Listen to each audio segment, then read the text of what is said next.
At yun na mga kabayan, pag-usapan nga po natin. Ito pong naging banat po ni Sir, ni Dr. Richard Mata.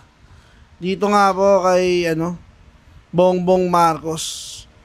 Mantakin mo mga kabayan Pinagyayabang pa po kasi ni Bongbong Marcos yung pagkakabunyag daw po di umano ng mga korupsyon dyan sa flood control.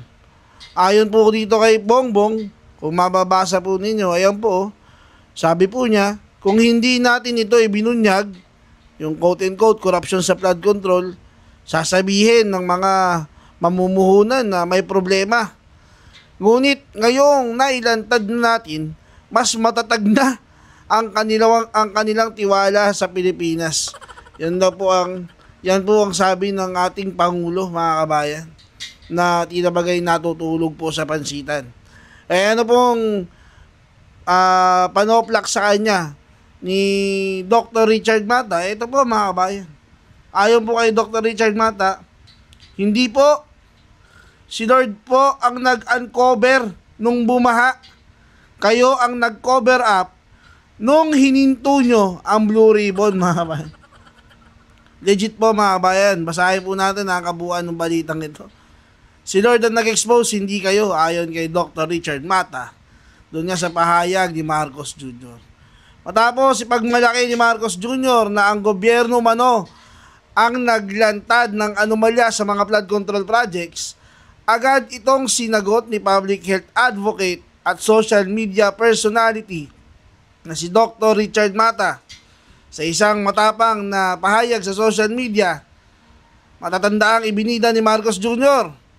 Kung hindi natin ito ibinunyag, yung korupsyon sa flood control projects, sasabihin ng mga namumuhunan na may problema. Ngunit ngayong nailantad na natin, mas matatag na ang kanilang tiwala sa Pilipinas. Ayon po yan kay Bongbong Marcos.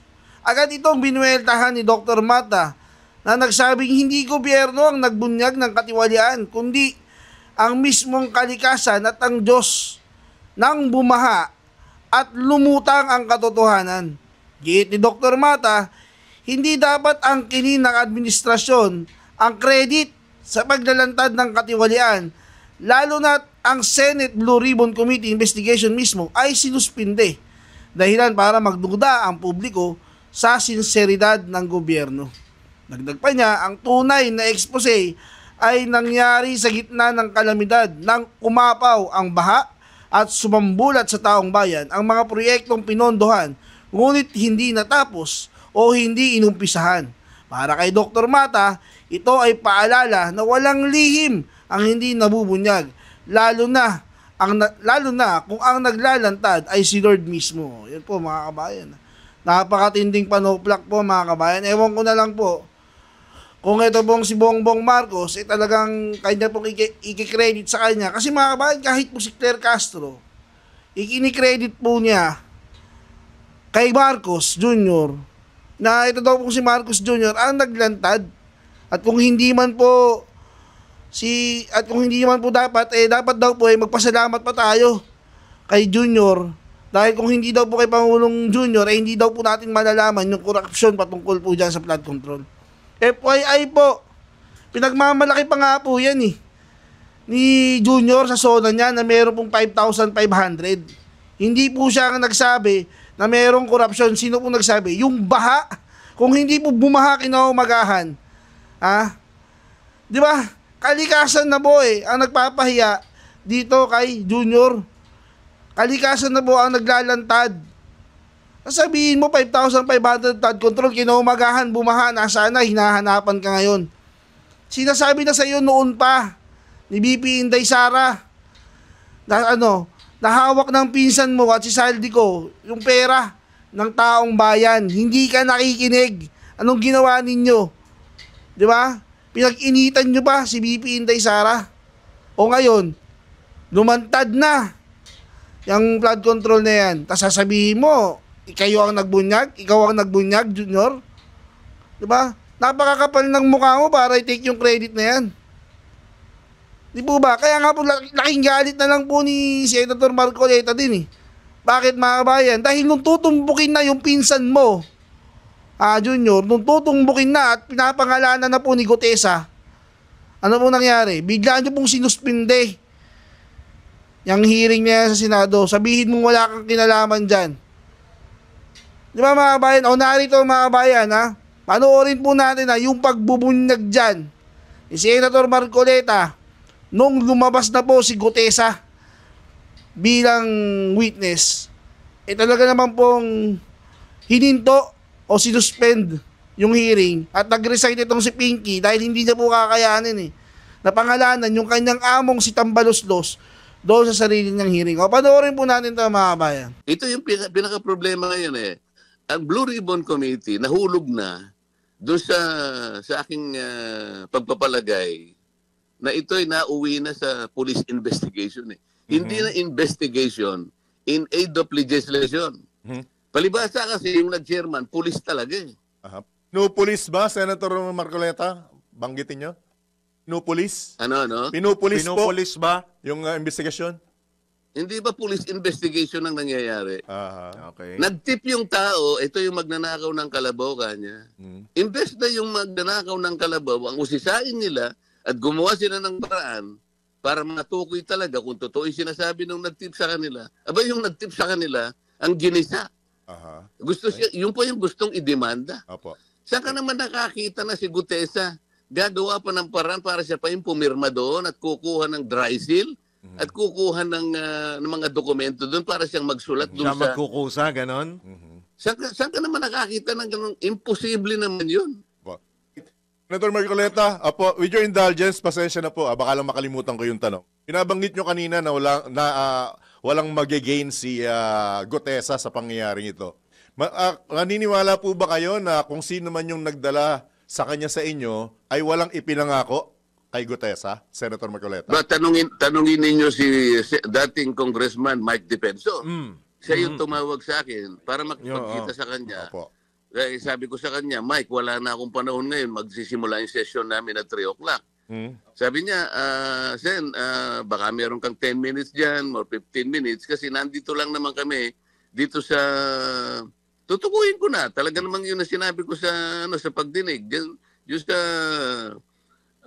Yung sa Seascape, merong Golden China dyan. O dahil yun ay 5 minutes lang naman sa Senate, tinagpo ko yung tao. Kasi basahin mo lang, sabi niya, meron siyang prepared na affidavit dito. O yun ang ginawa ko.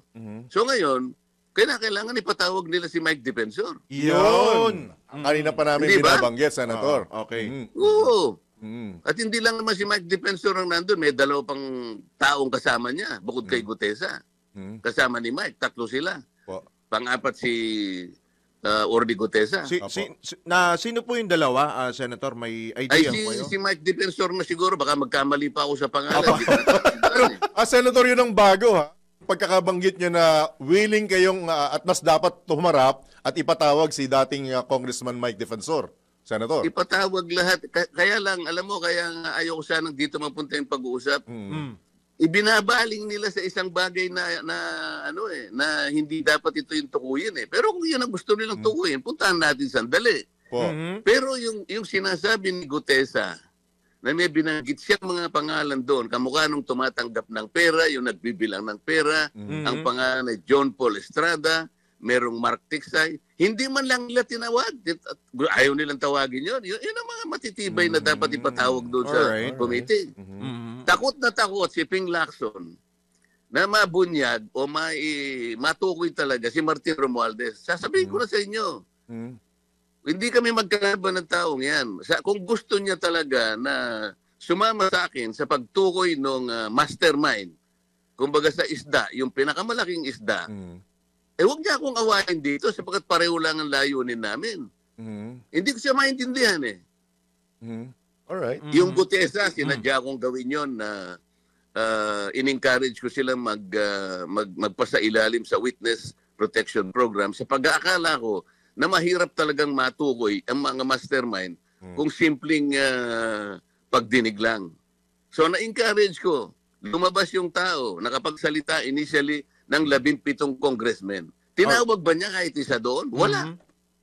Opo. Yun ang Opo. hindi ko gusto sa kanila eh. Yun ang nahahalata ko sa kanila. Sa sandaling natutukoy ang pangalan ni Saldico at saka ni Martin Romualdez, iniiba nila ang usapan. Alright. Senator, maituturing po ba natin na itong kay Gutesa ay perjury po yan at hindi po ba dumaan sa proper vetting procedure po ng Senado ito pong si Orly Gutesa, pati po yung kanyang sinumpang salaysay, Senator?